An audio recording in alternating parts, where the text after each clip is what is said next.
আমরা যারা রেকি শিখেছি তাদের আমাদের কিভাবে দিন শুরু করা উচিত বা আমরা কিভাবে দিন শুরু করব। প্রথমেই ঘুম থেকে উঠে আমরা যা যা করি, কৃতজ্ঞতা জ্ঞাপন বা কোনো মন্ত্র, সেগুলো করে নেব। প্লাস দু হাত বুকের কাছে রেখে গাসো মেডিটেশন করব, যেখানে আমাদের 5টা নীতির কথা বলেছেন ডক্টর মিকা উসুই। ডক্টর মিকা উসুই যে নীতিগুলো আমাদের ফলো করতে বলেছেন সেগুলো বলবো বা শপথ নেব এবং চেষ্টা করব সারা দিন সেইভাবে চালানোর।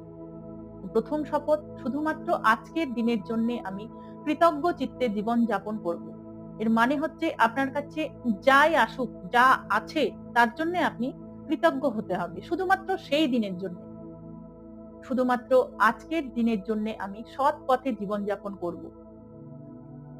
যা করবেন শুধুমাত্র সেই দিন আপনাকে সৎ পথেই